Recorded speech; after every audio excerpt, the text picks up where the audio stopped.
السميع العليم من الشيطان الرجيم. نعم. بسم الله الرحمن الرحيم. الله أكبر. نحمدك يا من أودعت لنا سبل الهداية وأزاد من عن أبصارنا غشاوة الغواية ونصلي ونسلم على من أرسلته شاهدا ومبشرا ونذيرا وداعيا إلى الله بإذنه وسراجا منيرا وعلى الأصحاب الذين هجروا الأوطان يبتغون من الله الفضل والرضوان والأنصار الذين آووا ونصروا وبذلوا لإعزاز الدين ما جمعوا وما دخروا. السلام عليكم ورحمة الله تعالى وبركاته. وعليكم السلام ورحمة الله تعالى وبركاته. أخوكم في الله المرشد الداعي إلى الكتاب والسنة والمجاهد في سبيل الله شيخ صوفي عثمان كوني. فيقول محمد القدري بن المرحوم شيخ عفيف الباجوري كنت أرى في تاريخ نبينا عليه صلى الله عليه وسلم وما لقيه حتى هجر أوطانه وبلاده أعظم مرب لأفكار المسلمين فإنه يدلهم على ما يجب اتباعه وما يلزم اجتنابه ليسودوا كما سار سابقوهم.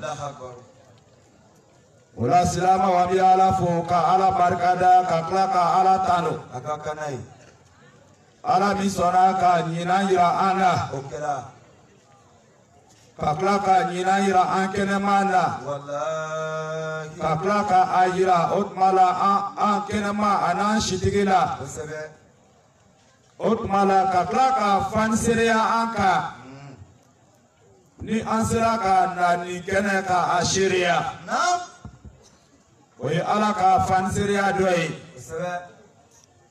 ala to ke beyi abe ala fo ka ala barkada ka kla ka tano ola silama o ko ka wazuke ne hakla ne te wazuke laibi Sheikh Basaro bana wazu bela jenina ayoke Otmala Silama o sana me do bara ni kono halbi ame foli nyashi anye jorama aywa o join no ye alha Sheikh Sufi Bilali jalo sisa alere me wele la sisa Allah akbar keneka ako ko ka jama fo ko ka ya fanyini jama fe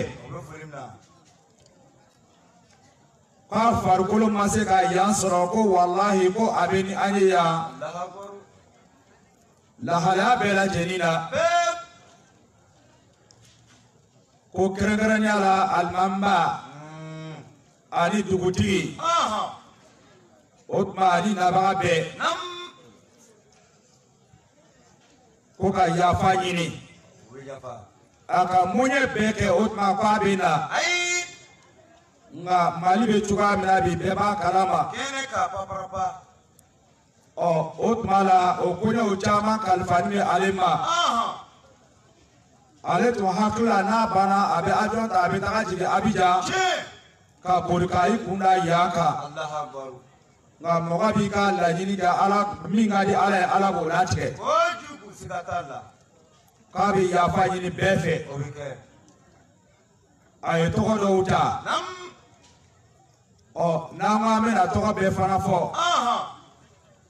o tuma la an bɛ se ka ɲinɛ dɔ kɔ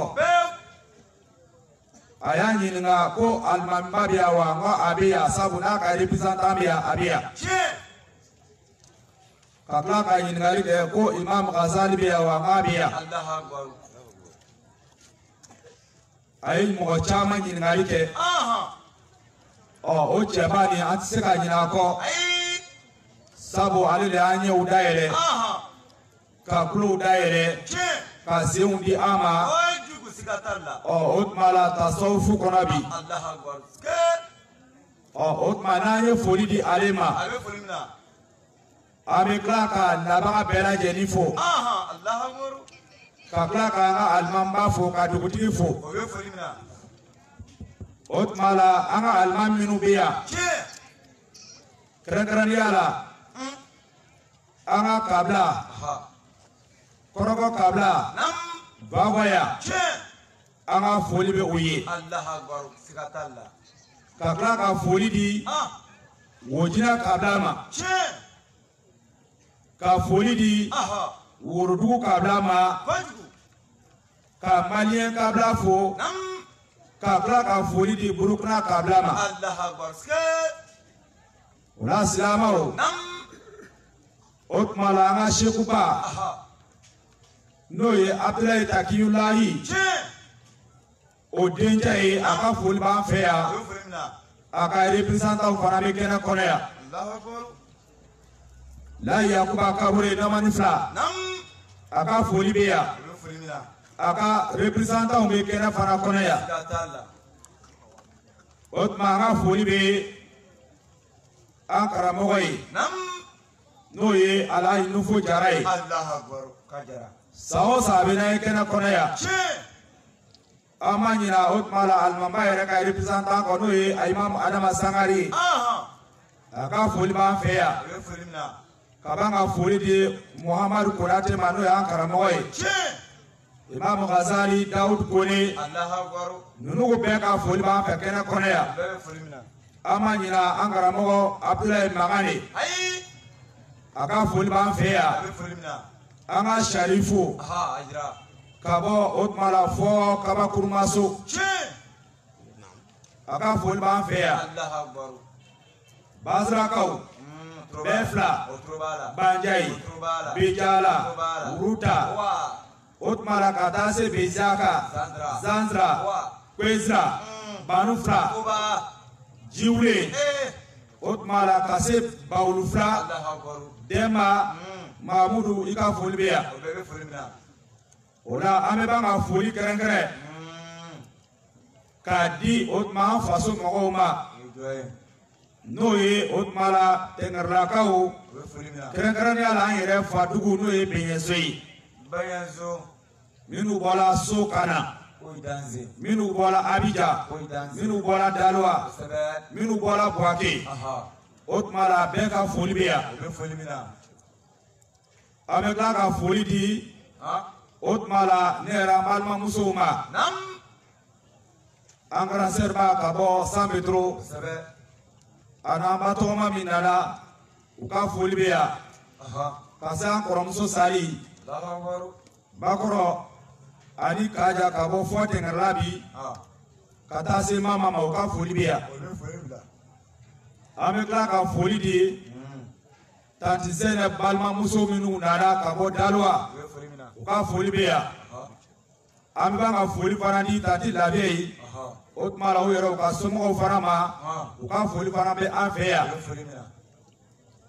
o tuma la Tanti Safi a ka foli bɛ yan o tuma la an bɛ tila ka foli kɛrɛnkɛrɛn k'a di an ka parrain ma Sanbɛ parrain n'o ye o tuma la Nufu Sangara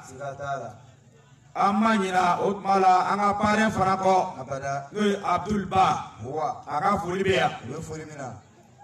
o tuma la silamɛw an ka marraine ko bɛ marraine ko ba marraine mɔgɔ bɛɛ tɛ se ka muso min ka tagafe siri a ka tagafe ɲɔgɔn bɛɛ tɛ se ka siri n'o ye an ka san bɛɛ marraine ye depuis Mawulidi daminɛna Masta Bama clinique an b'a n'a ka denbaya bɛɛ fo san o san ale de ye marraine ye a ye ko minnu kɛ n'an ko an b'a da don a la o tuma la waasu bɛ to o dama ma ala le bena sara Basra. ame kla ka ne yɛrɛ bamuso Nakula. Achakai. n'o ye o tuma la an bamuso min n'o o fatula n'o ye Fatumatu Zahara ye an b'a ɲini ala fɛ bi ala k'a dayɔrɔ suma Amin. o tuma dɔgɔmuso min fana b'an fɛ yan n'o ye ma Aisha ye an b'a ɲini ala fɛ ala k'a si di a ma ala k'a ɲɛ bɛ ɲɔgɔn na n bɛ ban ka foli di ne yɛrɛ n fa ma cɛkɔrɔba min o tuma a y'a ka diɲɛlatigɛ bɛɛ bɛn ala ko ma an b'a fo ka ban ka dugawu kɛ hali bi ala k'a dayɔrɔ suma bi hali bi ala ka yafa a ma ani tagabaga bɛɛ lajɛlen o la silamɛw an bɛ tila o tuma la ka foli di tanti Zɛnɛb ani tanti Labe o tuma ani tanti tɔw minnu mana minnu bɛ kɔfɛ o tuma la bɛɛ ka foli bɛ yan o tuma an ka seku minnu nana ka bɔ yɔrɔ bɛɛ an bɛna se u ka foli ma o la silamɛw o tuma la san o san ni mawuludu bɛ yen mɔgɔw bɛ kuma kira Muhamadu valeur de kan ka caya ka taa sɔrɔ a yɛrɛ fana ɲanina dɛ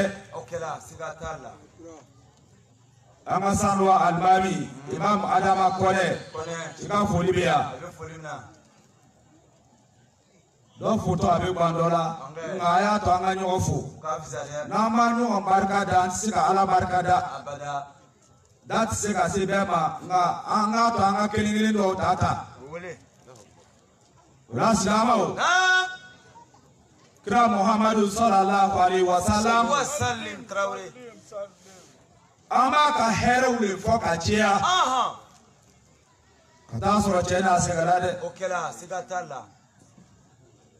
Muhamadu ɲanina dɛ n'i ye Muhamadu ɲani cogoya filɛ diinɛ kama ka Muhamadu ka cɛw ɲani cogoya filɛ diinɛ kama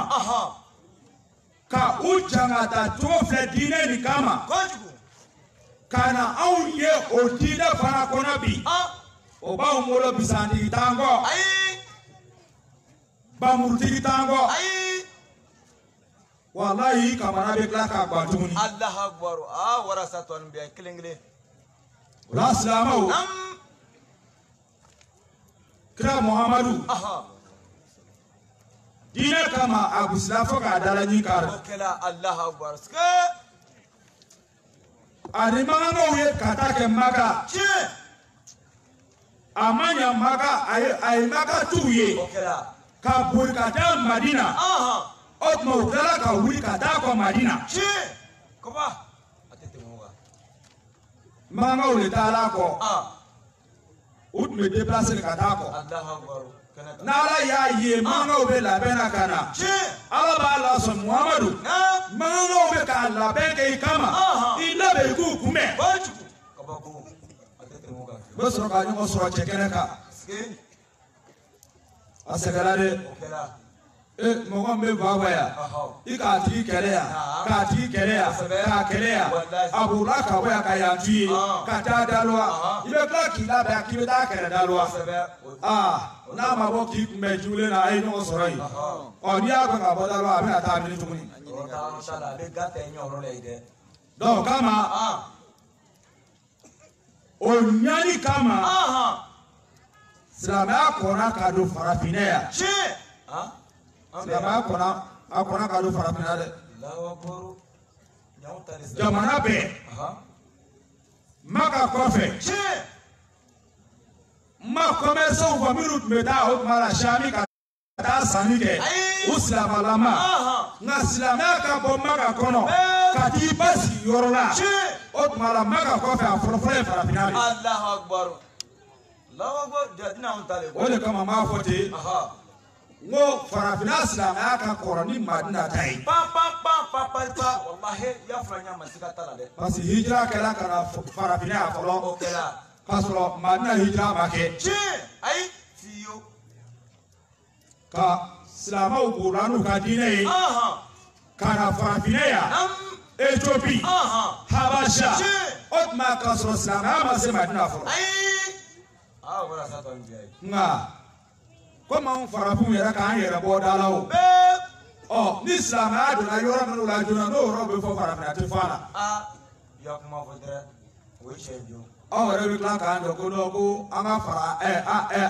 silamɛya na waati ma kɛ farafinna. An diɲɛ o nkalon ye. Donc o la silamɛw.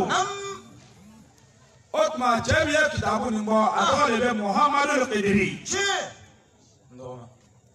Kitabu jumɛn? Nurul Yakin. Allahu Akbar. N'i ko Nurul Yakin. A bɛ dɔn hakili jigin kulasatu Nurul Yakin na. O kulasatu Nurul Yakin kulasatu Nurul Yakin. O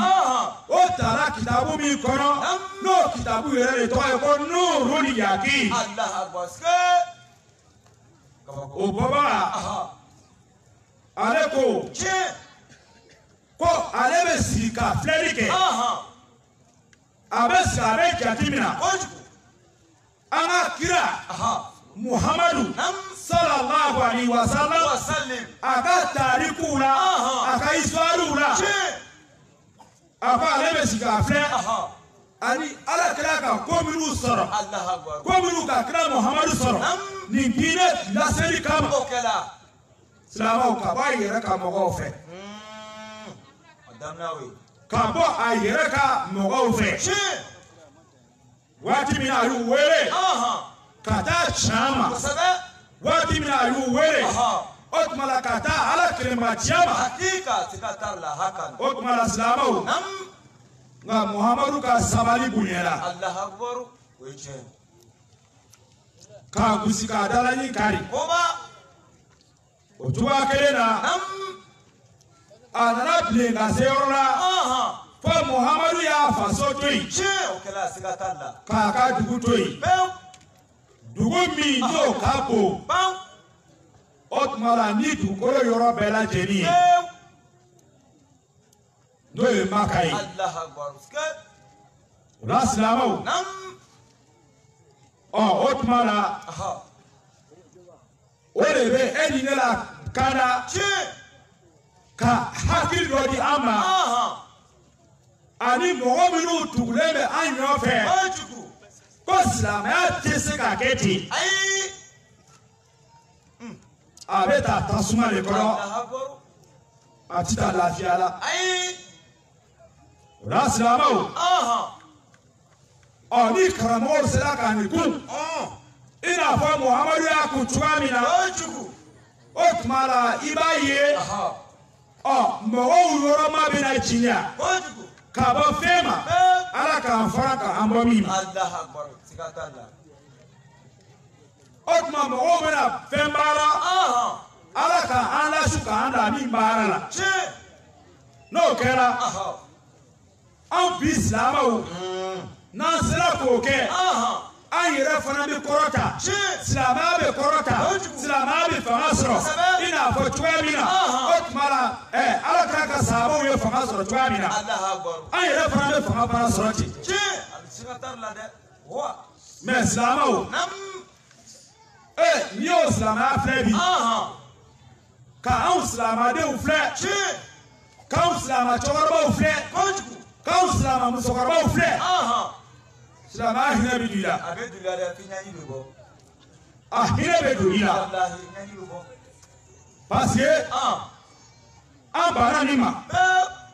silamɛya ka o tuma la k'a sɔn ka silamɛya can k'o fɔ k'a sɔn ka silamɛya can baara hali ni mɔgɔw banna n'Ala sɔnna o tuma la a banna an banna o de ma donc o la silamɛw n'an sɔnna nin ma an yɛrɛ fana bɛna kɔrɔta an bɛna mara kɛ i n'a fɔ cogoya min na o tuma la alakira Muhammad sallallahu alaihi wa sallam a n'a ka sahabaw ye mara kɛ cogoya min na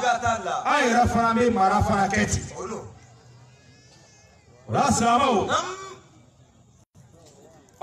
i bɛ n'a ye kɛrɛnkɛrɛnnenya la komi ni o tuma la o tuma la sahaba tɛmɛn'u sɔrɔ kira Muhammadu ka sahabaw u la belebelew dɔ ye jɔn ye o tuma la Bilali bunu Rabah n'o ye an fakɔrɔba ye ale bɛ nimɔgɔw cɛ la u ye tɔɔrɔ sɔrɔ dɛ u ye ɲaani sɔrɔ dɛ o tuma la fo ninnu bɛɛ lajɛlen o tuma la u nana kɛ mɔgɔw bolo i b'a fɔ ko fatɔ u kɛra mɔgɔw bolo i b'a fɔ ko mɔgɔ minnu tɛ o tuma la sɛbɛnamɔgɔ ye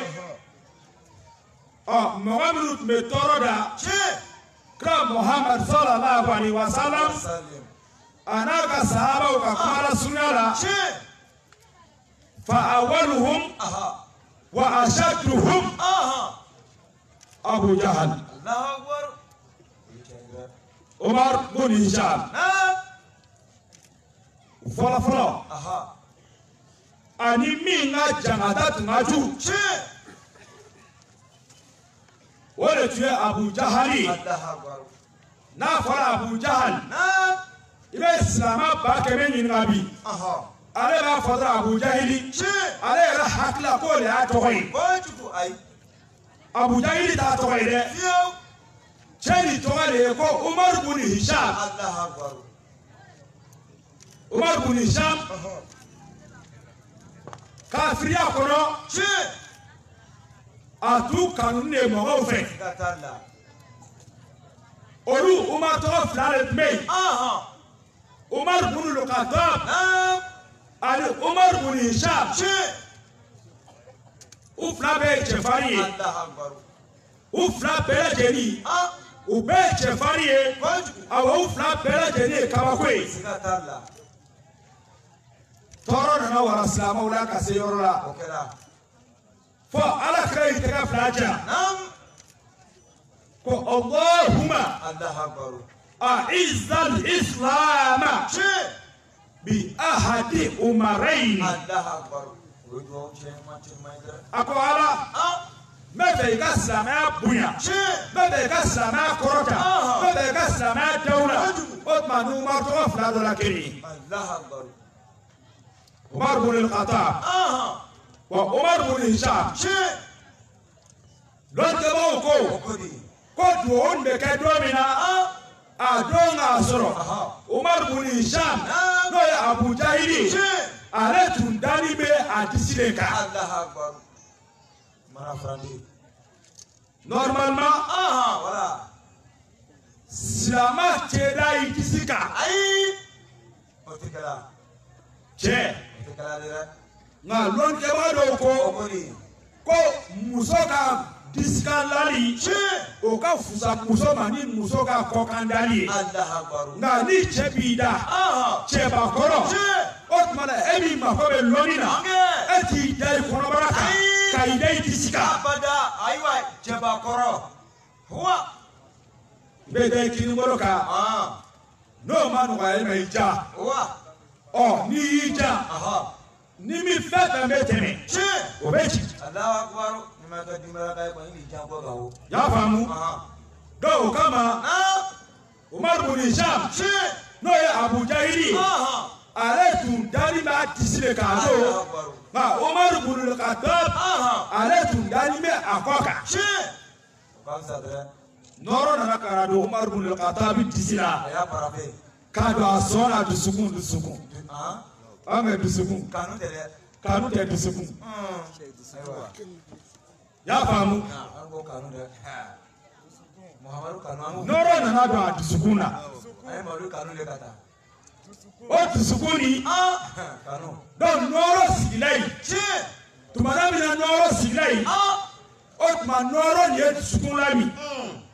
nka kow bɛ tɛmɛ sababu de fɛ Umaru ka sababu aka tubi sababu ole bola ko abeta otmala Muhammad koba Allahu akbar ani do bana ko Umaru bitamini ai senga kala bitle ba dare ako ko afala ko Muhammadu mbeka be nyami ako meto Muhammadu koba no bana ya bani ani dora bena o ko Umaru bitami ako meta Muhammadu koba o kaba o sare beta ba Muhammadu mao ro Umaru do hamso Fatima bin Khattabi o na furja Said o rube Muhammadu ka dinela Allahu akbar atete mo ka play o fɔra yɔrɔ min na Umaru ko ni bɛ foro yiri binni daminɛ i b'a daminɛ si la i b'a daminɛ o de la koyi n'i ka siju tigɛ ka ban yiri tɔw b'a dɔn sa k'olu kɔni tɛ to yen bilen parce que siji fasa na kojuguya ne a fasa n tɛ dɛ tɔnɔ de b'a la ko tulu bɛ b'o de la Allahu akbar o ka di dɛ y'a faamu donc o la Umaru tagara ka taa sɔrɔ a dɔgɔmuso n'a cɛ olu bɛ k'a kɔrɔna k'a la Allahu akbar o tuma u ye Umaru na kan mɛn u ka kɔrɔna u bɛ ka fɛn min kalan k'o dogo Allahu akbar Umaru nana k'a tun bɛ mun de kalan na sisan u ko foyi k'aw sɛgɛsɛgɛ ka na se a tun bɛ min kalan na n'an b'a fɔ n bɛ tasuma don a la o fɔra yɔrɔ min na o tuma Umaru a y'a burancɛ minɛ Allahu akbar dɔgɔmuso cɛ ko ba ma hali la bugɔli nana se yɔrɔ la dɔgɔmuso ko n'i b'an faga an bɛ Muhammadu ka diinɛ la piyan Allahu akbar n'i b'an faga o fɔra yɔrɔ min na hinɛ dɔ bɛ balimaya la kama mɔgɔw b'a fɔ ko balimaya bɛ sisi k'a ti minɛ balimaya hinɛ nana Umaru la Umaru ko mɛ a y'a labɔ maa filɛ o k'a bɔ k'a yira a la o tuma la Umaru ko n bɛ maga a la yɔrɔ min na a dɔgɔmuso k'a ma i tɛ se k'a maga a la an ta n'a tɛ sɔn e ye nɔgɔ ye kafiri bolo tɛ maga kuranna la innahu laqur'anun karim fi kitabin maknun la yamassuhu illa al-mutahharun Qur'ana kafiri bolo tɛ maga kuranna la awa ni mɔgɔ o mɔgɔ ye kuranna di kafiri ma e ni problème bɛ ɲɔgɔn na kafiri a bolo tɛ maga kuranna la hali silamɛ i tɛ se ji la e tɛ i bolo man ka maga kuranna la a tɛ maga la lagirari yɛrɛ tigi bɛna fɔ ka se yɔrɔ la ko hali ka bere ta k'a maga la a k'o tɛ bɛn ka tila ka n'a di ni mɔgɔ min kɛra sababu ye denmisɛnnin fitinin min tɛ kodɔn o bolo magala kuranna la ko min jurumi t'ale la e min kɛra sababu ye denmisɛnnin bolo magala kuranna la o tuma la e de bɛ o ka denmisɛnnin n'a jurumi sɔrɔ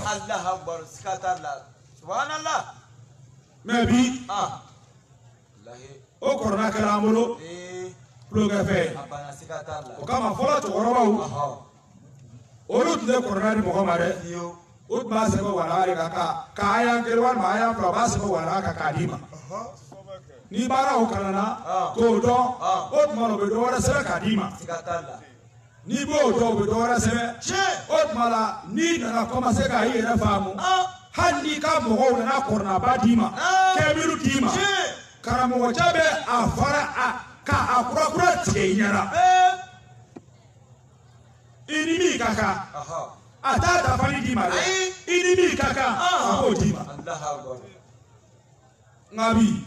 o kɔrɔna bɛ an kun kalanyɔrɔw sira kan an bɛ taa jɔ ka ɲɛgɛnɛ kɛ sira kɛrɛfɛ kɔrɔna b'i kun o tuma la kaban ka sira minɛ n'a ye o la silamɛw tuma min na Umaru dɔgɔmuso ye nin fɔ Umaru k'a dɔgɔmuso ma a ko mɛ ne bɛ kɛ cogoya di ka se ka maga nin na a dɔgɔmuso k'a ma k'i bɛ taa janaba kun ka janaba kun janaba ko ɲɛ yirala Umaru la Umaru ye janaba ko k'a ban pewu a baara tɔmɔna na a dɔgɔmuso ye kɔrɔna d'a ma lɔnnikɛbaw ko Umaru bɛna aya min ma o de kɛra Tɔha ma anzalna alayka al-Qur'ana litashqa ka taa o kama o sɔla nin ye limaniya don Umaru la Umaru ko sisan ko Muhamadu bɛ sɔrɔ yɔrɔ jumɛn na a bɔra n bɛ taa Muhamadu kɛlɛ la a kɛra sisan n bɛ taa fara Muhamadu kan jawab jabila o kanu y'a sɔrɔ silamɛw kanu ka sɔrɔ de ko cɛ bɛɛ ye kelen nkalon de dɛ o finma ye ko jakuma segifa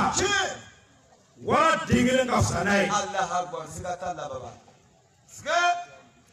y'a faamu i ka waraba kelen bɔ k'a jɔ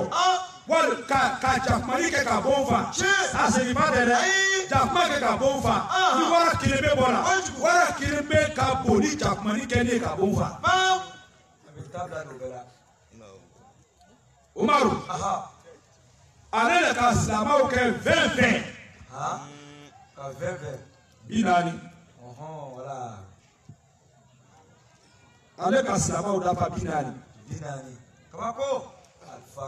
silamɛw ni Alakira tora bon kɔnɔ silamɛ minnu fanga ma mɔ bɛrɛ o ɲɛ Umaru natɔ la karamɔgɔkɛ dɔw ko ko bi ta ɲuman di dɛ ko Ibnul Khattab kunsinnen bɛ fa de ma a bɛ tɛmɛ ka taa ciya yɔrɔ dɔ la wa ou bien a bɛ na n'ale u bɛ k'a filɛ u nana ye direction tilennen bɛ olu ka yɔrɔ ma karamɔgɔkɛ a ma ɲɛ kɛnɛmasigi la dɛ u ka kɛnɛ bila pewu ka don bon kɔnɔ o dogolen tora bon kɔnɔ yen ɲɛw bɛ k'a bɔ k'a filɛ a kun bɛ yɔrɔ jumɛn kan o ɲɛ b'a la Umaru tilennen bɛ bon dalen ma ko Alakira ma Alakira bi taa ɲuman di dɛ an b'a kɛ di Umaru nana ka na da kɔkɔ la yɔrɔ min na karamɔgɔcɛ barika tɛ minnu la silamɛ misɛnninw mɔgɔ minnu n'olu kɔ ma bon caman jatigɛra Alakira ye cɛfarinya yira o don a ko a ye dayɛlɛ a ko Ibnul Khattab Umaru a ko n'i nana o tuma na ni hɛrɛ ye a ko an bɛ kun a ko nka Umaru n'i nana o tuma na juguya kan a ko i b'a sɔrɔ bi ne Muhamadu ka farin ka tɛmɛ i kan o yɔrɔ kelen bɛɛ Umaru yɛrɛ ma jigin nɔrɔ y'a frappé kanu y'a sɔrɔ nɔrɔ y'a frappé kanu tɛ nɔrɔ a bɛ dusukun de kɔnɔ kanu y'a sɔrɔ de Muhamadu Jawa an ka taa fɔ y'a faamu donc o kɛra yɔrɔ min na Umaru ko o tuma la Alakira a ko ne mana kɛlɛkɛyɔrɔ la dɛ ne nana de kana fara a kan o tuma la ka fara aw kan nin ma sɔn an ka jɛ o tuma la ka nin baara kɛ o yɔrɔ la a kɛra komi jamana ka kukuta mɔgɔ fila b'i ban k'i nɔrɔ ɲɔgɔn na a tu est-ce que can de bɛ yen wa an bɛ sukola walima an b'a ɲɛna Umaru an cɛla an bɛ sukola de walima an b'a ɲɛna karamɔgɔcɛ o kɛra ten min kɛ Umaru ye tuubi ta Alakira bolo a ye kira Muhamadu ɲininka sallallahu alaihi wa sallam a ko Alakira mɛ mun de kama an bɛ dogo zawiya kɔnɔ n'a fɔra zawiya kɔrɔ de ko logologoni jumɛn mɔgɔw bɛ dogo logologoni min kɔnɔ k'u ka Ala bato o tuma la ko mɛ mun kama an bɛ dogo k'a kɛ Alakira ko sabu an ma fanga sɔrɔ k'an ka taa dɔɔni dɔɔni Umaru ko bi ko ne bɛ fɛ an ka bɔ k'a yira o tuma la jama la k'a fɔ o tuma la ko cɛ dɔ donna o tuma la silamɛya la mɔgɔw b'a fɔ ko a ko Bilali ma ko Bilali ye yɛlɛ Alikaba la ko ka seli wele la o y'a sɔrɔ seli wele tɛ non o y'a sɔrɔ seli wele tɛ silamɛya la seli wele dira Madina de ok asanu tumana min Alakira Muhamadu y'a ka misiri jɔ hijira san fɔlɔ sahabaw ye hakili ɲini ɲɔgɔn fɛ u ni kira Muhamadu sabu kira tun bɛ o tuma la musawara ɲɔgɔnya kɛ ni a bɛ fɛ ka ko dɔ kɛ a bɛ hakili ɲini o tuma a kɔmɔgɔw fɛ i n'a fɔ an b'a ye su bila la cogoya min na fana su bilali hali n'a ni donna mɔbili kɔnɔ ka bɔ yan ka taa lɔgɔfɛ la ka segin n'a segin kana sigi a b'i wele ko nin yan n'i nana a b'a fɔ an ka bɔli min kɛ ka taa lɔgɔ la ka na ko e ka mun de ye ni o kɛra n'o ma ɲa walima e ka mun de ye n'o kɛra n'o ɲana i ka min ye i b'o fɔ o fana kɛra kun min kama a b'o ɲɛ f'i ɲɛna k'i lafiya a b'i ni lafiya fasalu ahla zikr in kuntum la ta'lamun i tɛ fɛn o fɛn de ɲininkali kɛ sani k'a kɛ kɔkuma ye ɲininkali kɛ n'a tigi ma jaabi sɔrɔ ka d'i ma i b'a répond ni min ye i bɛ sɔrɔ k'a répond n'o ye nka i ma mɔgɔ o mɔgɔ ɲininka k'a n'a tigi jalaki dɛ ɲininkali kɛ donc o la silamɛw kuma la sunya la o tuma Umaru o tuma ko sahaba Umaru k'an ka bɔ ka kɛlima dabi la ilaha illallah bi ko tɛ dɛ فوق كل شيء وقبل كل شيء وأحسن من كل شيء خير ما قلت أنا والنبيون من قبلي لا إله إلا الله لا إله أكو فين يوما fɛn bɛɛ t'u ɲuman o tuma ne Muhamadu ne yɛrɛ ani nabi ɲuman minnu tɛmɛna ne ɲɛfɛ k'a fɔ ne Muhamadu ye a ko an bɛ ka kumakan min fɔ an bɛ jɛnɛ min na an b'a fɔ ɲɔgɔn kɔ a ko de la ilaha illallah كلمتان خفيفتان على اللسان وثقيلتان في الميزان وحبيبتان إلى الرحمن لا إله إلا الله ماني bɔra k'o de fɔ daminɛ ni kafiri ye kɛlima min a bɛ taa suma min n'a sɔn de la kɛlima a bɛ daminɛ ala jugu sɔn na o kama hali sunkalo bɛ i b'a ye misiri bɛɛ bɛ mikoro don i bɛ se k'a to kafiri ne ya ka arafa kuru misiri min bɛ yen k'o mikoro mankan bɛ yan su t'an laban na mais ni i ye kɛlima da don o don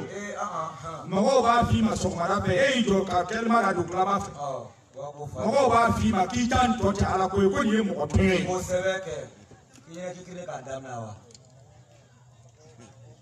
y'a faamu donc o la silamɛw o tuma o bɔra ka kɛlima de da ka kɛlima da o tuma ni mɔgɔ min ye kɛlima da kama n'o ye la ilaha ye ale b'a fɔ ha ale mɔgɔw jamana bi dɛ fo ka jagoya ka siraba minɛ ni kɛlima ye cɛ n'o y'i ka bamuru da ka i sɛnɛgɛ don k'a bɛna silamɛw kɔ o bɛ to pilen na ka na ani bisi bɛ nana fɛɛrɛ jumɛn ka di ka adamaden fɛɛrɛ ma a tɛ yen n'adamaden bɛ boro la n'a b'a la fɛn na n'a y'a ye adamaden fɛɛrɛ ka di ni fɛn bɛɛ ye y'a faamu awa n'a ye fɛɛrɛ minɛ yɔrɔ min na ani turune yɔrɔ kelen karamɔgɔcɛw ka nɔgɔ adamaden bolo ka taa fɛn bɛɛ kan ni min nana sɔrɔ Umaru bɛ yen o bɛ fɛɛrɛ min na ani turune a nana ni vitesse kelen min ye a n'o bɛ segin n'o dɔwɛrɛ bɛ na ko mun bɛ yen ko Ibunu Katɔ bɛ yen dɛ ko Umaru bɛ yen dɛ dɔw ko la ko bɛɛ ye kelen ko Umaru bɛ yen dɛ o tuma mɔgɔ wɛrɛ tɛ yen mɔgɔ wɛrɛ bɛ yen o dɔw wɛrɛ vitesse bɛ na fɔ Umaru bɛ yen o kuma nana taa se Umaru fa ma kuma sera Umaru fa ma ale ko ni Umaru kɛra cɛfarin min ye Umaru y'a ka cɛfarinya ta o tuma ne de ko tiɲɛ karamɔgɔcɛ a y'a ka bamuru ta a bɛ na Umaru fana kɔ Umaru k'a ma baba a ko o tuma la can kɔfɛ fili de bɛ yen dɛ can kɔfɛ fili de bɛ yen kuma la surunya la o tuma la k'a bɛ na Umaru faga Umaru y'a a fa jigin. Allahu Akbar. O la silamɛw. Umaru donna silamɛya la tan. O kɛra silamɛw bolo fɛntiba ye. Siga t'a la. Donc Abu Jahal kafiru tun b'ale wele de ko Abul Hikam. Allahu Akbar. Ko kodɔn fa. Lɔnni fa. Ala kɛra de k'a da la ko Abu Jahal. Siga t'a la. Sabu ni mɔgɔ o mɔgɔ hakili ma silamɛya ye. Mɔgɔ o mɔgɔ ma se ka silamɛya dɔn. Ko nin de ye hɛrɛ diinɛ ye. Ko silamɛya nin de ye ɲumanya diinɛ ye. Ko silamɛya nin de bɛ mɔgɔ don a diinɛ kɔrɔ. Ni mɔgɔ o mɔgɔ ma se k'o dɔn. E balola ten ka taa sa ten ka taa don kaburu kɔnɔ ten. Walayi ka taa don jahanama kɔnɔ. Walayi bɔkutigi la. Ka taa don jahanama fana kɔnɔ ten. Sabu ten. Silamɛya n'i ma silamɛya ye. E ka kodɔn ma se k'a ye ko silamɛya de bɛ fɛn bɛɛ ɲɛ. Hali ni doctorat de b'i bolo. A y'a fɔ. Koba. Doctorat lankolonba. A fɔ dɛrɛ a y'a fɔ dɛrɛ. I bɛ dɔ ye ko olu la ko c'est un docteur. Ko a ka doctorat ta a ka doctorat ta fɔ Amérique. Walima fɔ jamana dɔ la nka i b'a minɛ k'a lajɛ ko janaba bɛ ko cogoya de a t'a dɔn. A b'a fɔ k'a sariya dɛ. San joli kalan na. San joli kalan na. Ka taa fɔ jamana wɛrɛ. Hali janaba ko cogoya e t'o dɔn. Dɔnnibaga jala. Janaba ko cogo a t'o dɔn. Ne b'a fɔ ko bi da. N'i y'a y'olu taara ku la. Ha ko non ko olu la ko lɔnni b'a la dɛ. E ko non ko lɔnni min bɛ na karamɔgɔcɛ kana kulonkɛ na dɛ. A tɛ janaba ko yɛrɛ dɔn lɔnni b'a la wa. Mɔgɔ min t'i fa cɛya dɔn lɔnni b'o la wa. San joli kalan na. Papiye kunna. Hali janaba ko cogo i t'a dɔn. Donc o la. O tuma Ala kɛra ale ko Abu Jahali ma. Umaru bin Hishaam ma ko Abu Jahal. O Abu Jahali. Ale de ko Ala kɛra ma don dɔ la. O y'a sɔrɔ a ka Ala kɛra ye Ala kɛra tun bɛ to ka taa seli kɛ. O tuma la alikaba yɔrɔ la. A ka Ala kɛra ye. A ko Ala kɛra ma y'a dɔn ne b'i gbɛ Muhamadu.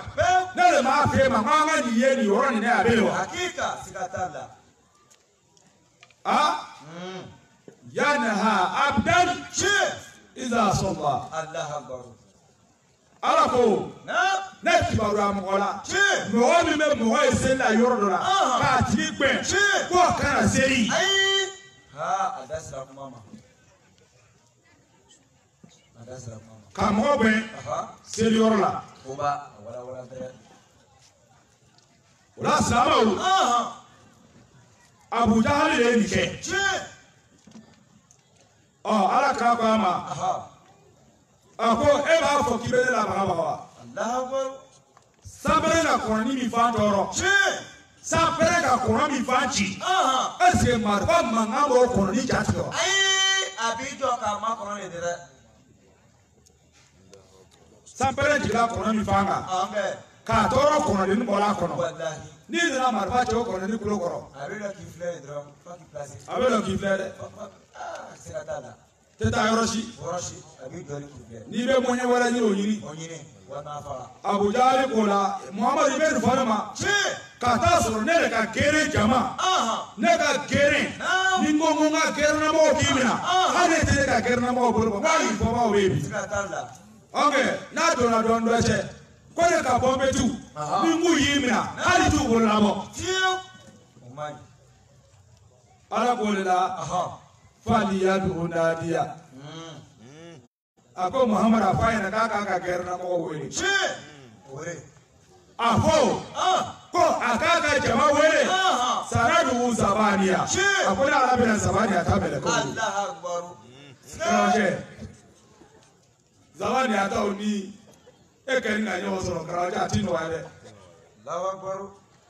Donc o la o tuma ni fɔra Abu Jahali le ma. Allahu Akbar. Ala yɛrɛ di o jogo a ma ko k'a to yen. Ko ale bɛna minɛ tesi ma. Tesi min n'o ye ngalontigɛ tesi ye. Allahu Akbar. Silamɛw. Hali Ala ka an sahaba bɛɛ. Amin. Donc o la ninnu jamakuru filanan. Jamakuru min n'o tun ka jugu Ala kira ma. O de tun ye Abu Lahab. Allahu Akbar. O Abu Lahabi. Ale ni Ala kira Muhammadu fa. O tun bɛ fa kelen ba kelen. Allahu Akbar. Abu Lahab. Naam. N bɛ to k'a fɔ an ɲɛna sɔrɔ silamɛw. Allahu Akbar. N ko an kana to an ka mawuludu ka kɛ Abi Lahabi ka mawuludi ɲɔgɔn ye. Ayi. Abi Lahabi. N'aw ko an ka malo di Ala ma mawuludu la. Abi Lahabi ka mɔgɔ de. O kɛra. Adamaden. Mɔgɔ ka bon ni malo ye. Mɔgɔ kelen de bɛ ɲɔgɔn bɛ 100 de ma. Allahu Akbar. O wari fana ka ca dɛ. Adamaden kelen. O fa de bɛ ɲɔgɔn bɛ 100 de ma. Abi Lahabi ka mɔgɔ de di. Allahu Akbar. A tɛ tɛmɛ o kan fiyewu. N'an ko an ka saga di. Abi Lahabi ka adamaden de di. Babo. Mɔgɔ ka bon. Nka mun de bɛ mawuli kɛ Abi Lahabi ka mawuli ɲɔgɔn ye. Mana fara di baba. N'an sila an ɲɛna mawuli la ta. An y'an jija sunkuru minnu bɛ min bolo. Subaha fɔ dɛ. O tuma la f'i ka sunkurunin ma o. Komi ne sila mawuludi la. Ansɔrɔdiri ka kɛnɛ kan. O kɛra. Ne bɔra ka si mawuludi la. O tuma la Samasi ka kɛnɛ kan. Ne bɔra ka si mawuludi la. Toto ka so. Ne sila mawuludi la. O tuma la Layi Seku bɛ Mɔsibugu la. Ne sila mawuludi la. An karamɔgɔ Makan de fɛ yen. O tuma la ne tɛna jɛnɛya kɛ bilen. Ayi kaba ka numéro fɔsɛ ka bɔ i kun piyan. I jija o la. Ko ne sila mawuludi la. O tuma mawuludi ye ka kira Muhamadu ka bangeli ka o nisɔndiya k'o yira. Mais e ko cɛ min bangeli kɛlen o cɛ ko e ye min to yen e k'i t'o to yen a f'i ye min kɛ e k'i t'o kɛ. Walayi bila i kɛra bila bi dɔ ye dɛ. Abi Lahabi fusayara ni ye. I kɛla dɔ ye tɛ dɛ. Ale fusayara ni ye. Sa ka dɔ la kan. Kuma tɛ ni karamɔgɔ cɛ lamɛn dɛ. Si fa ɲinɛ. Donc o la. O kama n'an ye mawuludi kɛ mawuludi kɛnɛw kan an ka jija ka message dɔw di mɔgɔw ma ni silamɛw an farala ɲɔgɔn kan yɔrɔ o yɔrɔ an k'an jija ka message dɔw di mɔgɔw ma message min bɛ kɛ mɔgɔw la ɲamina ye an k'an jija ka message dɔw di mɔgɔw ma min bɛ mɔgɔw bɔ tiɲɛni na min bɛ mɔgɔw la ɲuman na. Kosɛbɛ Allahu Akbar. Mais n'an y'a bɛɛ kɛ safunɛ feere ni mɔsɔn feere ani wusulan feere karamɔgɔcɛ mɔgɔw laban mina a fɔ ko mawuludi tɔ kɛra fura feere yɔrɔ ye dɛ. Mɔgɔw b'a fɔ ko mawuludi tɔ kɛra fura feere yɔrɔ ye. Donc o la mawuludi kɛnɛ kan sani an bɛ mɔsɔn publicité kɛ. An ka Ala ka diinɛ publicité kɛ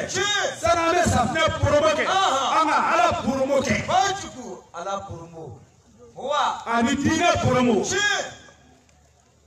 Ala promo di. N'o kɛra mawuludi tan fa b'a kɔnɔ yan san kɔnɔ. Ni mɔgɔ tan sera ka jogo ɲɛ san kɔnɔ. N'an tora taga la ten jogo juguya tɛna ban pewu wa. San o san mɔgɔ tan san o san mɔgɔ tan a tɛna ban. Mais n'an bɛ ka mawuludi kɛ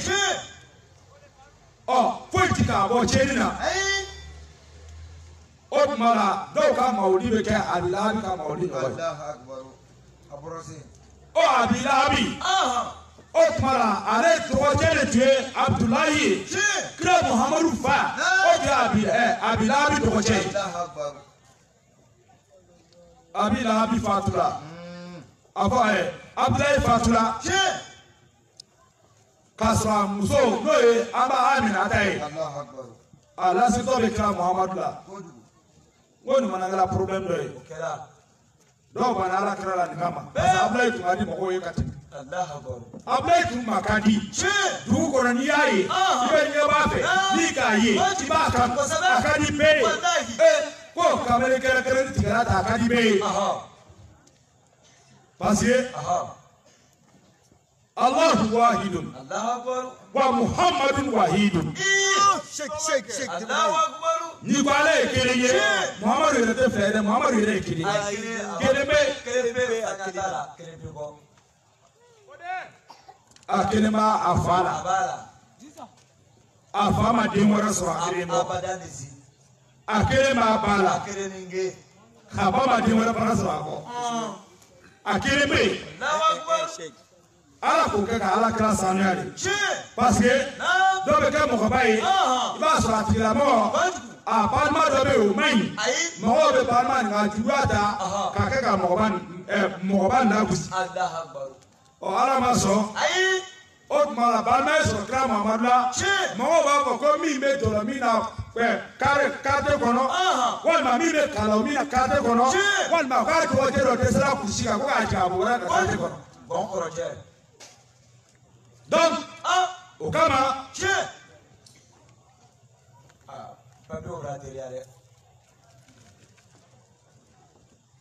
donc o la silamɛw o kama Muhammadu Ala ye kelen ye Muhammadu yɛrɛ ye kelen ye donc silamɛw tumana min na Muhammadu ba nana Muhammadu sɔrɔ Amina ta ye Muhammadu sɔrɔ yɔrɔ min na o tuma bi n'a bɛ ka jɔnmuso Suwayibatu al-Islamiya nisɔndiya fɛ a burula ka sennɛgɛ don a nana ko matigi n da fiyɛ i n'a fɔ an bɛ bi ni ka hɛrɛ ko dɔ ye i bɛ taa tigi kɔ ko n da fiyɛ ɔ ni dunuya olu b'a fɔ k'i da foyi olu tɛ foyi d'i ma tɛ foyi di olu b'a fɔ dɔrɔn k'i da fu a banna donc o la ni mɔgɔ k'i ma ko n da fiyɛ i b'i bolo de i bɛ fɛn dɔ bɔ k'a tigi la nisɔndiya o kɔrɔ ye k'a bɛ nana nisɔndiya kuma dɔ de f'i ɲɛna donc o la silamɛw a nana fɔ min kɛ a matigi cɛ ma n'o ye Abi Lahabi a ko n da fɛ Abi Lahabi a y'a filɛ a k'i bɛ nana min fɔ n'a kɛra sawaba ye k'a kɛ o tuma la ko ɲumanba ye a ko min ka hɔrɔnya a ko a ma a k'i balimakɛ Abdulahi i dɔgɔcɛ min fatura a ko o tuma la a muso y'a yɛrɛma sɔrɔ bi den nin ye den cɛ ye den nin ye den cɛ ye ok Muhammadu ka barika ko tɛ fɔ ko ni ko samaden ma ko Ala ka bonya Ala ka barika don samaden na ɔ i kɔni k'i ŋɛɲɛ yira samaden barika wolola o la Muhammadu a fɔra yɔrɔ min na ko Aminata ye Muhammadu sɔrɔ Abi Lahabi ko Suwayibatu al-Islamiya ma k'i ka jɔnya banna bi ale ye mɔgɔ de di e bɛ a ma d'aw ma dɛ Ala kira Muhammadu Aminata si kɔfɛ Ala kira ye si min Suwayibatu al-Islamiya si m'o la kira Muhammadu a ye Abi Lahabi ye muso min ka hɔrɔnya nin ye Ala kira Muhammadu y'a si min kuma la sunya la modérateur nana min di yira an na ka ban donc kuma la sunya la ɔ Abi Lahabi a ye Ala kira kanu ten bangeli la nka tumana min Ala kira nana ci k'a kɛ kira ye a ko la hata Ala kira denmuso dɔ tun furu ma Abi Lahabi denkɛ ma nka kira ka kiraya kama Ala ko kira ko a bɛ ka ko min fɔ Abi Lahabi ye kira Muhammadu denmuso bolo minɛ de k'a taa di ko a tɛ sigi denkɛ kunbɛ Allahu Akbar. ala kira denmuso a furu tun bɛ Abi Lahabi de cɛ ma. Allahu Akbar. silamɛw Nam. silamɛya kama Abi Lahabi ka ala kira denmuso bolo minɛ ka taa d'a ma Siga t'a la. a tɛ sigi ale de jamu. Ayi furu ma bɔ. furu ma bɔ. A ma bɔ dɔrɔn. silamɛw Namo. o Abi Lahabi Tiɲɛ. o fana tun bɛ ala kira Muhamadu juguya bagabaw cɛ. Allahu Akbar. ale muso Umu Jamilu Nam. n'ale tun ala kira tɛmɛtɔ ye n'a tɛmɛna sanuwa sira fɛ a sigi to la a sɔrɔ ka ala kira tɛmɛtɔ ye sanuwa sira fɛ a bɛ wuli sanni a bɛ se a bɛ taa mɔni de ɲini a bɛ taa mɔni caman ba tigɛ ka n'o bɔn sira la ko ni Muhamadu ye sen bɔ k'a sen bɛna sɔgɔni dɔ la. Allahu Akbar. Ka muso juguni wa mura ato ho. Wallahi. Fa b'i sigi a bɛ denmisɛnninw bila a bɛ denmisɛnninw sara a y'a sigi n'a ye Muhamadu tɛmɛtɔ ye sira fɛ a y'a fɔ n ye. Siga t'a la. Ɲangoya yɛrɛ kama ten. silamɛw Naam. kuma la sunya la Kaguya ka sunya. parce que k'an kɔ Man mal. Muhamadu si b'an kɔ. Man mal a b'an wari man mal yɛrɛ de. K'a ka dɔnni. mɔgɔ sabanan Tiɲɛ. o de Ukbat Allahu Akbar. bun Abi Mu'ayt. Allahu Akbar. ale fana tun bɛ kira Muhamadu juguyabagaba ye. Allahu Akbar. Ja ka siya. o Ukbatu Tiɲɛ. o tuma na n'olu ala kira Muhamadu k'a se alikaba la o tuma ale de k'i ɲɛsin Tiɲɛ. ala kira Muhamadu ma Naam. ka na a ka fani a ka tiriki boloda sabu olu tun bɛ tiriki de don k'a bonya an ta tɛ dɛ Ayi. parce que mɔgɔ min b'a fɔ ko fani min jigila kibiri duguma ko o bɛ jahanama kɔnɔ kuma nin fɔra fani min bɛ duguma o tun ka bon ka tɛmɛ cɛ yɛrɛ kanata kan O yɛrɛ dɛ. a ye nin lamɛn dɛ O b'a mɛna. kafiriw tun bɛ fani de kala Tiɲɛ. ka mɔgɔ sara fani tɔ cɛli kama Tiɲɛ. baaraden bɛ sara Kojugu. o tuma n'i bɛ taa jamakuya yɔrɔ la Siga t'a la. baaraden bɛ yen ka i ka fani tɔ cɛ ka d'a kan na ye Tiɲɛ. O yɛrɛ dɛ. i y'a faamu Kojugu. fani tɔ min bɛ duguma o de ka bon ka tɛmɛ min yɛrɛ b'a tigi kan na Allahu Akbar. ala kira k'o la nin ye dansago ye o tuma na fɛn fɛn n'o bɛ nin senkuru duguma a k'o bɛɛ bɛ jahanama kɔnɔ Allahu Akbar. o ka bon ni kanata yɛrɛ de Bam. yɔrɔ n'a fɔra dɔrɔn a b'a ka sigi yɛrɛ ko ko mɛ ko ala kira ko ne ta bɛ ko ne k'e ta t'a la e b'i ta bila e b'i ta bila yaada kama e b'i ta kɛ yaada kama i ta bɛn na o Fiyo. a jiginna k'a bɛ i sen dabara ma tɛku A tɛtew. tɛku Tegu. nka mɔgɔ bɛ sara ka min tɔ cɛ Tiɲɛ. ka min tɔ cɛ ka d'e kan na o de ye haramu ye Allahu Akbar. o la silamɛw a nana ka na a ka fani tɔ min bɛ duguma nin Tiɲɛ. ka na ala kira to se la k'o minɛ ala kira kan na ka ala kira kan ja k'an ja fo ka ala kira ɲɛ bɛ bɔ Allahu Akbar. Subhanallah. k'a ja kan na fo ka ɲɛ bɛ bɔ Allahu Akbar. Subhanallah. o la silamɛw Naam. fo ala ka sigi ko ale b'o la kana o kubatu minɛ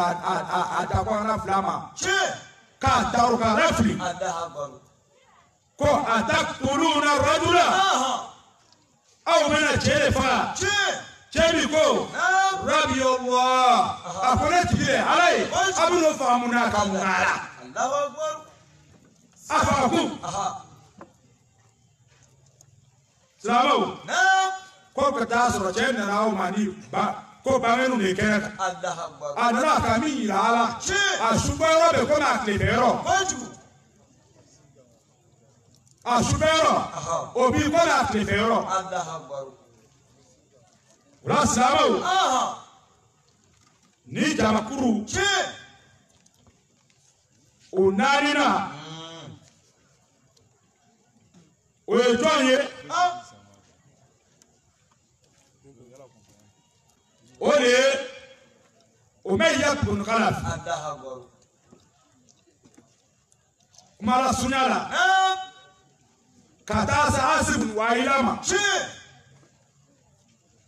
ninnu ye silamɛw sɛgɛn ka silamɛw sɛgɛn ka tɔɔrɔ da u kan u bɛ farakuru da dɔw disi la Bilali tun bɛ minɛ de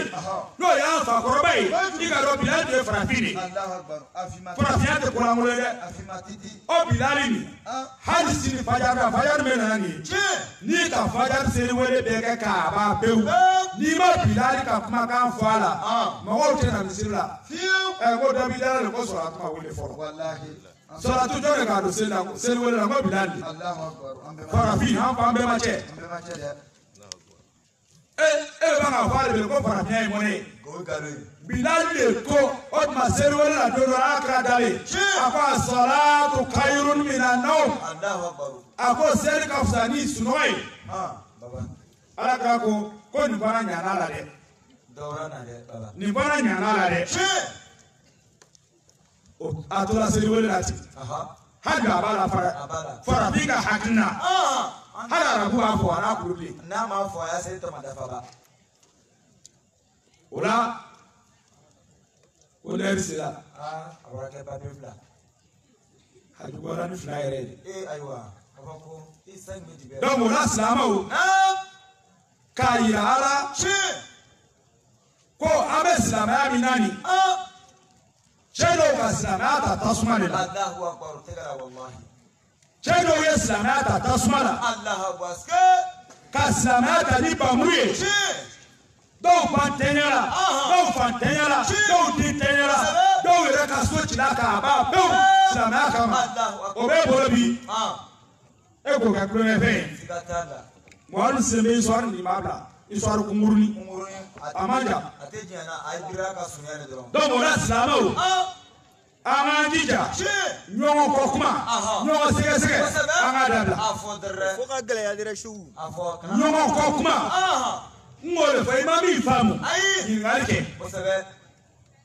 silamɛw an bɛɛ donc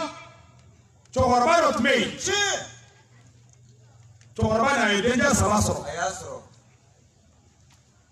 cɛkɔrɔba denkɛ 3 a y'a bɛɛ tɔgɔ da Abudulayi denkɛ fɔlɔ Abudulayi denkɛ filanan Abudulayi denkɛ sabanan Abudulayi o tun bɛ cɛkɔrɔba nin wele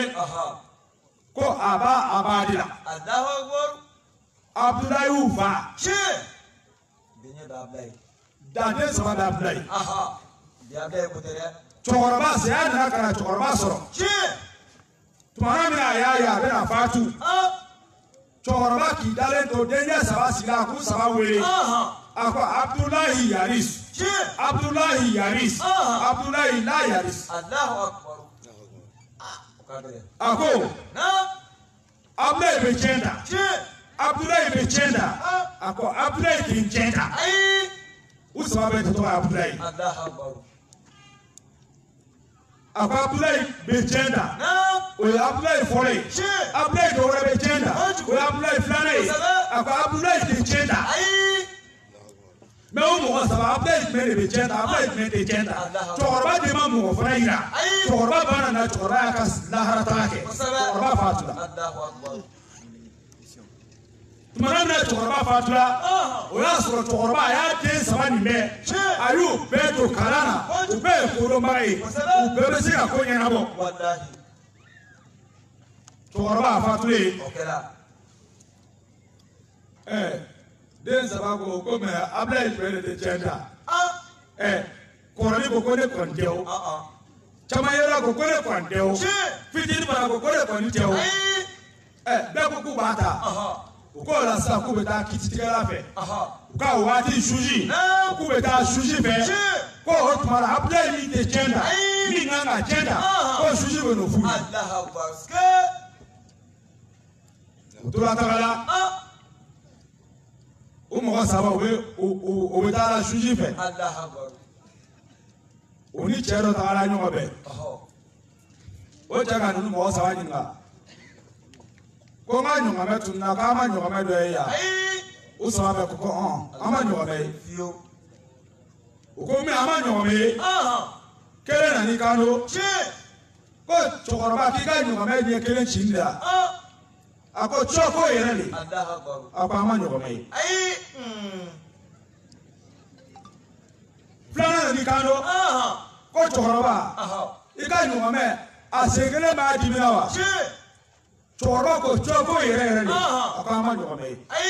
Aya. Samano ni kando. Ko ika nyuame ka kutene kukunguru newa. Wa. Cheko ko yere ni. Hali ama nyuame. Alala. Cheko nango. Ko ne beta na lu ekitigara fe. Kabako. Aule ka ne ka nyuame mina. Parce aka mi fonga nyuame la. O sama be bala. O dom ne ba ucha beta kitila. Ko ya nya ni ka ga mo dani. Abana. Aw yere do rasale ko. Odo. An beta ala yi. O ne farlanga o. O kele ba farlanga wa. Ba ma ta. Abana. Ale faraluka. Udala ka taa se kitigala fɛ juge fɛ juge ka ninnu filɛ a ka ye ninnu mɔgɔ saba bɛɛ kodɔnna cɛ dɔ ni k'i ka kuma ɲɛfɔ ko n ka ɲɔgɔnmɛ de tununna n bɛ ka n ka ɲɔgɔnmɛ ɲini a ko n ka ɲɔgɔnmɛ ɲɛ kelen ci n don ɲɔgɔnmɛ nin ye kukunkurunin ye ɲɔgɔnmɛ nin sen kelen b'a dimi a ko ne n'u bɛnna k'o ɲininka u k'u ma ɲɔgɔnmɛ min na a ko nka o tuma la ko kelen ko n ma ko ɲɔgɔnmɛ ɲɛ kelen ma ye wa ko ɔhɔn tɔ kelen ko ɲɔgɔnmɛ ye sen kelen ye wa ko ɔhɔn tɔ kelen ko ɲɔgɔnmɛ ye kukunkurunin ye wa ko ɔhɔn k'u ma minɛ o kama ne k'u ma ko n bɛ na n'u ye n'u yɛrɛ ko k'u bɛ sira ka kana o tuma an ka sira tɔ la teliya kana dɔw nana i bɛ n ka kiiti tigɛ ne n'u cɛ. Cɛ ko k'a to ko dugu ye bɛɛ u yɛrɛ fana k'u ka kiti fana ɲɛfɔ ko mɔgɔ saba bɛɛ tɔgɔ ye Abdulaye Jusi an fa satɔ ko Abdulaye bɛ tiɲɛ ta Abdulaye bɛ tiɲɛ ta a ko Abdulaye ti tiɲɛ ta ko donc anw tun bɛ nana i fɛ Abdulaye min tɛ tiɲɛ ta i b'o bɔ an ka tiɲɛ na o Abdulaye tɔ fila bɛ tiɲɛ ta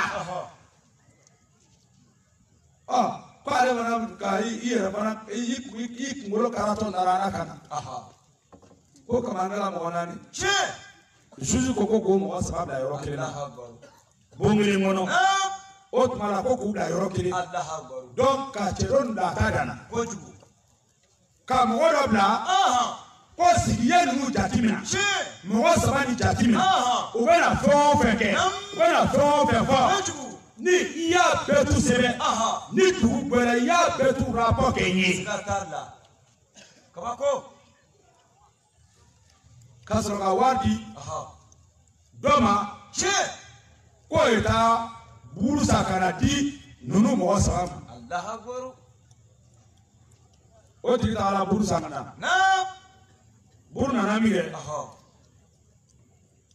ka kan ka wari di dɔ ma k'o ye taa sagasogo san ka na ale taara sogo san ka na o k'o sigi buru kunna kelen bɛ ale ka sogo ta k'a bila a da yɔrɔ min na ale ko non ko nin ye wulusogo ye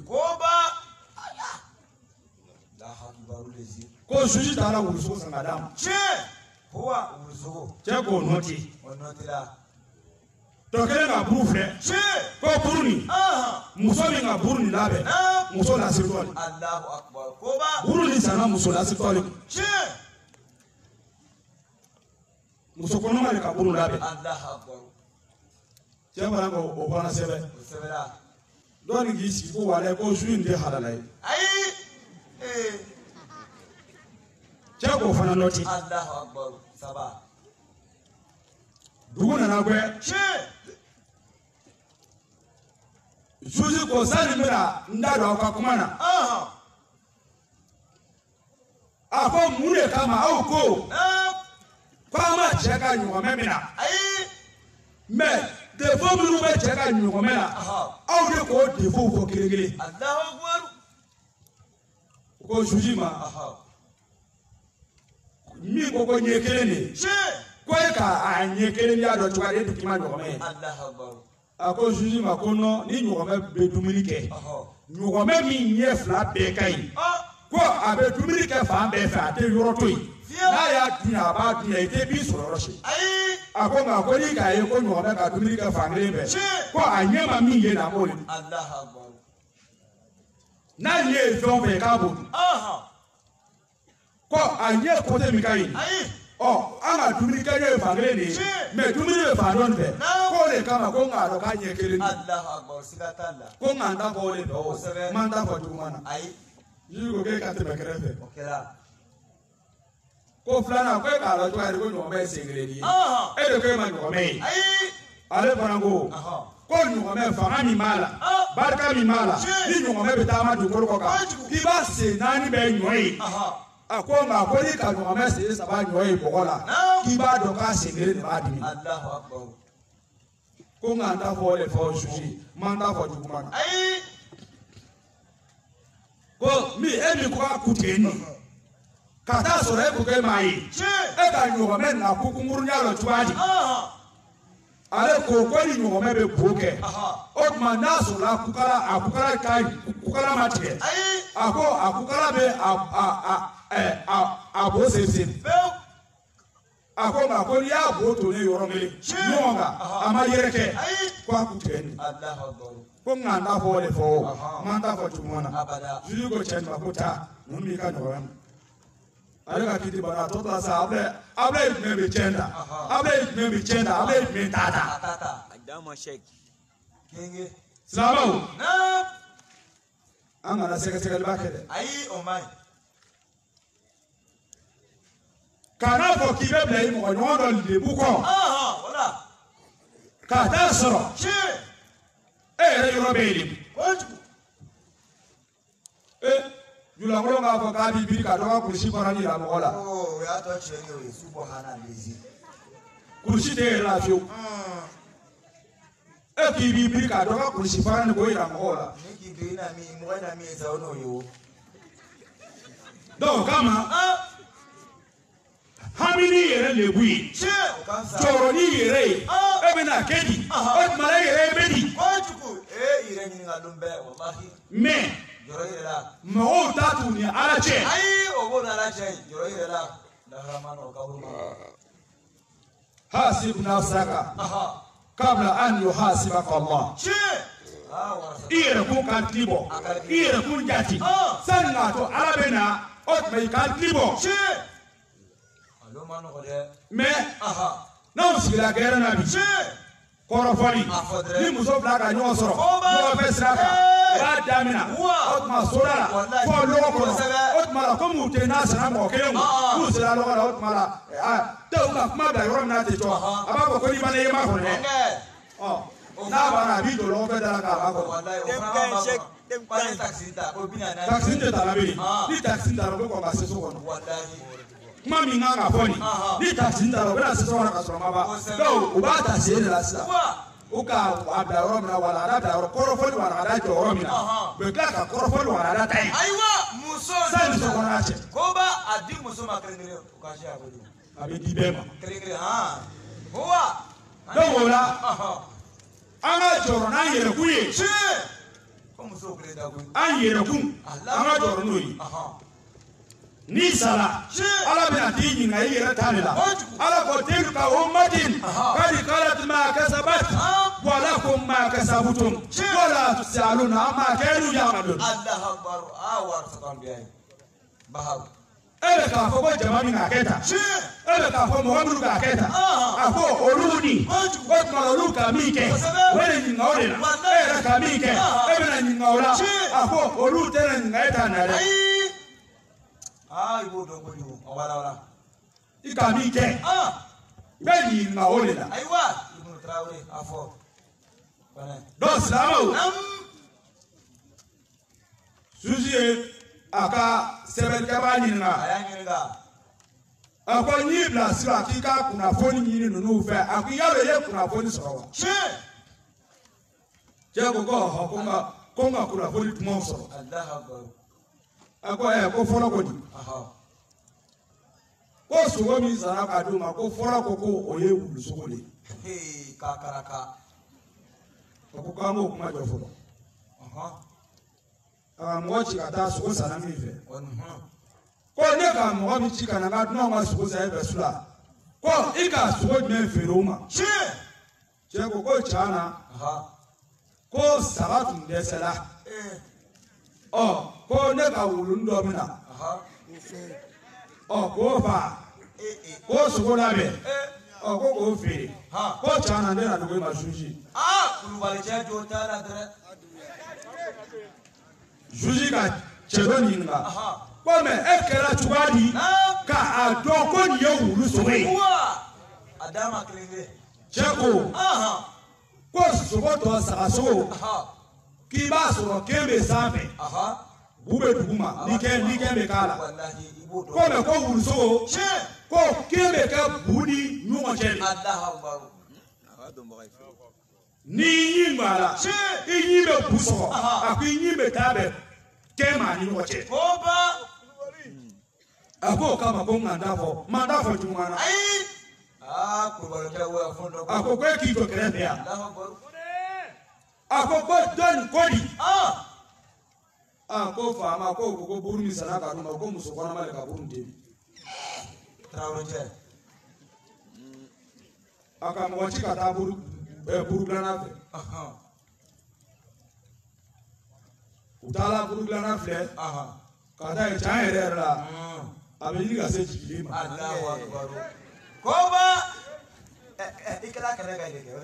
donc a segin-kɔla o segin-kɔla ka na ci fɔ min kɛ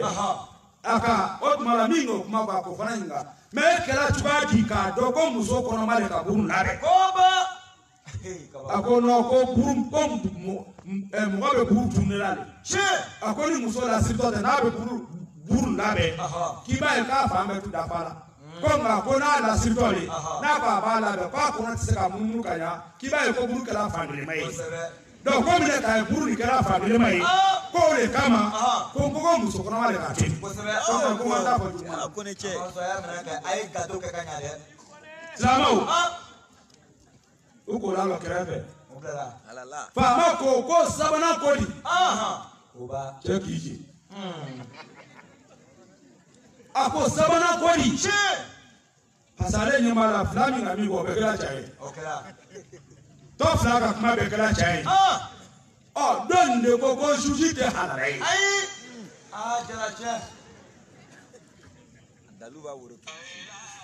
ko faama ko sabanan ko di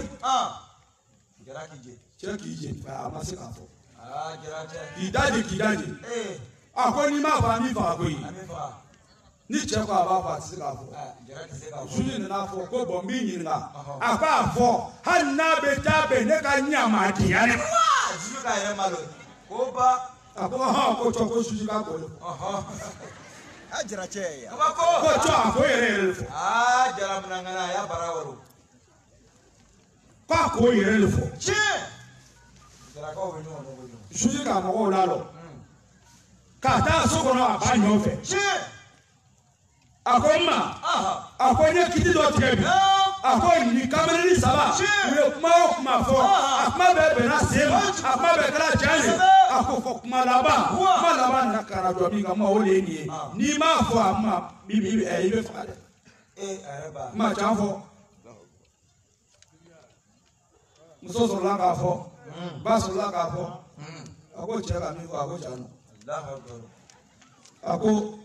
i bɛ danbela ni cɛ min ye i t'o de ye a sɔrɔ cogo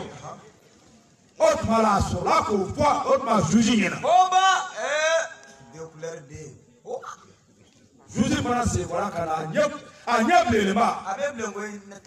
a fana nin de ko dɔn a fana nana min kɛ a ko cɛ fana ma a ko Abulayi bɛ tiɲɛ ta Abulayi bɛ tiɲɛ ta Abulayi min tɛ tiɲɛ ta e ti tiɲɛ ta abada o fana mun ye kɔ ale fana ko mun na a ko e fana ye ɲamaden ye a ko ɲamaden de bɛ ɲamaden dɔn a ka bi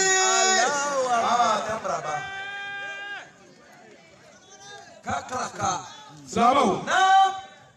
ala yɛrɛ ko a ma wala ta jassasu o faamuya tɛ mun ka sisan wala i y'a faamu donc ala yɛrɛ ye mɔgɔw sutura donc an k'an jija i ka i mɔgɔ ɲɔgɔn dɔ ye kɔnɔya la e ka laɲini k'a kan a bɛ se ka ɲa cogoya di k'a bɔ kɔnɔya nin na mais i kan'a fɔ k'i bɛ yaala k'o fɔ mɔgɔw ɲɛna ka hali ala k'an dɛmɛ ala ka san wɛrɛ yira an na o la an bɛ foli di an ka Laji Misifani ma ka foli di nabaga bɛɛ ma kɛrɛnkɛrɛnya la chef Ouattara b'an bolo yan ka bɔ Abidjan ka taa se an yɛrɛ burancɛ ma n'o ye Dumiya ye ka bɔ Abidjan Moualim a mɔgɔ kalanna don ka bɔ Abidjan ka na fara an ka mawuludi na an bɛ tila ka ne yɛrɛ kalanden ɲɔgɔn Musa Kone ka bɔ Abuasu ka na fara an ka bi mawuludi kɛ yan anw de ka madrasa kɛ ɲɔgɔn fɛ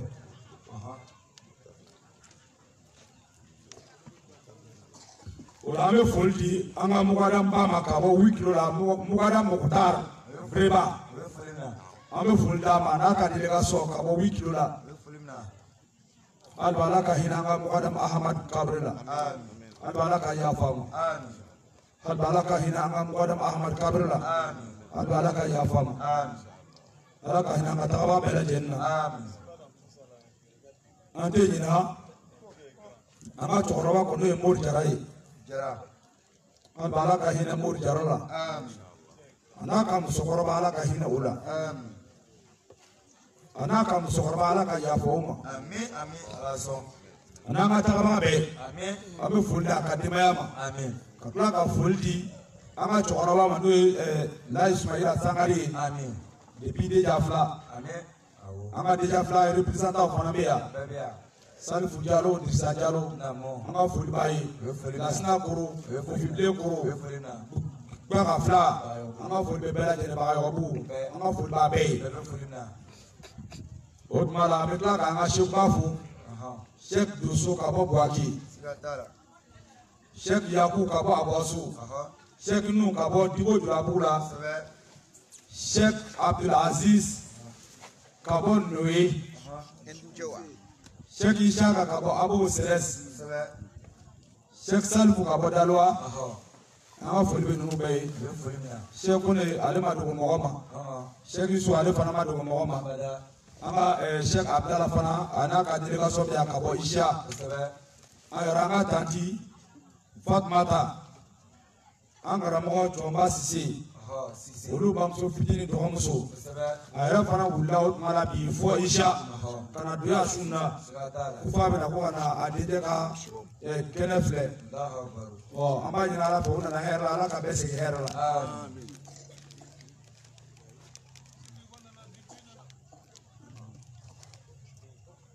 inshallah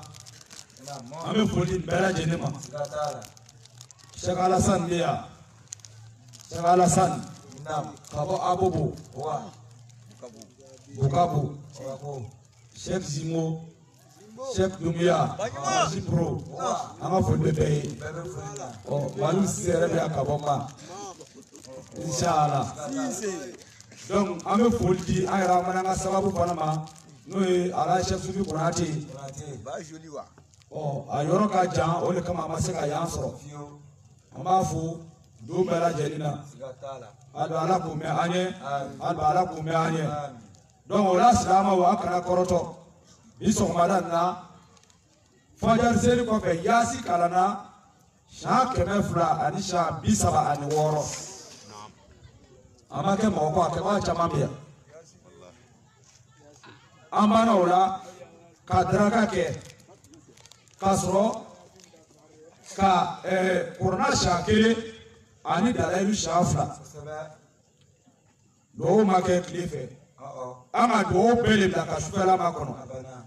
an bɛ n'o duwawu de kɛ kɛnɛ kan yan parce que n'an ye kurana kalan sɔgɔma ka duwawu kɛ mɔgɔ dɔw nana su naani bɛɛ tun t'o kɛnɛ kan tuma dɔ la anw dama b'o sɔrɔ o kama an ka nin bɛɛ lajɛlen duwawu bila o tuma la ka o duwawu de bɛna kɛ su na o tuma kɛnɛ nin kan k'a ɲini ala fɛ an ka Babadugu ala ka barika don a la Babadugu hali bi ala ka taa ɲɛfɛ Babadugu hali bi ala ka sabati an ka denmisɛn minnu bɛ Baba yan ni mikɔrɔpunu de yarabi ala k'u bɔ mikɔrɔpuniya la k'u kɛ ɲuman ye muso ka kɔnɔbara kalo 9 k'o kɛ nɔgɔ ye mikɔrɔpu ala k'an kisi a ma o la silamɛw o tuma la an bɛ ka dugawu kɛ mɔgɔ o mɔgɔ nana ni hami ye dugawu mana kɛ ala ka bɛɛ lajɛlen hami dilan ala ka bɛɛ hami dilan anw t'a dilanbaga ye dɛ an b'a fɔ ala de ɲɛna ala de b'a dilan ala de b'a dilan na ala de bɛ dugawu minɛ na n'anw min yɛrɛ b'a kɛ anw t'a dilanbaga ye nka tuma dɔ an bɛ e ni ne an ŋɛ ɲɛ ɲumanya kama sun na o tuma la ala bɛ dugawu minɛ an fɛ dugawu la habibi la habib musajab kanu de k'an sigi yan o la an bɛ foli di an tɛnka alimami ani tɛnka n'o ye sɛki yaku ka yɔrɔ ye o alimami ɲɛmɔgɔ an bɛ foli di a ma ka bɛɛ lajɛlen fo an ma ɲinɛ an ka guwakɛlaw kɔ n'i y'a mɛn ko ne yɛrɛ bɛ k'a pɛrɛpɛrɛ ta tani maɲagale tani aja olu ka jama ani tani bisansi olu ka jama olu de ka a to an bɛ sira ka pɛrɛn-pɛrɛn ta dɛ wala n'u tuma dumuni ɲuman tɛ an y'a dun tuma dɔ la n'i sigira mikoro kunna i kɔngɔtɔ kuma f'u ɲɔgɔn a bɔcogo tɛ ɲa dɛ donc an b'u fo k'u ni ce san bɛɛ ka tila ka groupe bɛnkadi muso minnu ka jɛkulu bɛ bɛnkadi an ka foli b'u ye tani maɲagale ka jɛkulu fara u ka muso ka jɛ an ka foli bɛ a ye b'a fɔ musojɛnw bɛ an ka foli b'a bɛɛ ye parce que ne y'a bɛɛ tɔgɔ dɔn an ka foli b'a bɛɛ ye nka a y'a jija o tuma la a jɛw kɔnɔ a ye to ka wɔsi dɔw organiser a kɔnɔ sɔn lomi ta bɛ nana bɛn sanga wuli don ma mɔgɔ mɔgɔ bɛ nana bɛn sanga wuli don ma a y'o kɛ ka saga sa walima misi ka karamɔgɔ dɔ wele a ye na dugawu kalan ka wɔsi kɛ i b'a ye ɲɛfɛtaga bɛ sɔrɔ ka tɛmɛ sanga wuli don la y'a faamu ala k'an dɛmɛ ala k'an wasa o tuma la an bɛna bɔ kuma kɔnɔ Sheikh Alidu Capum ka bɔ fɔ Gana fanfɛla la ale fana b'an fɛ yan ninnu bɛɛ donna yan ni Sheikh Baba Dawukuru Sheikh Baba ka bɔ Dawukuru ninnu bɛɛ lajɛlen b'an fɛ yan inshallah an ka foli bɛ bɛɛ lajɛlen ye n'an ɲinɛna min de tɔgɔ kɔ sa an bɛ yafa ɲini ala kama kira kama an ka laɲini tɛ adamadenya de o de bɛ se k'an ɲinɛ dɔ tɔgɔ kɔ aqulu qawli hadha wa astaghfirullah wa lisa'iril muslimina min kulli dhanbin واستغفروه انه هو الغفور الرحيم كل آمن وانتم بخير. الحمد لله.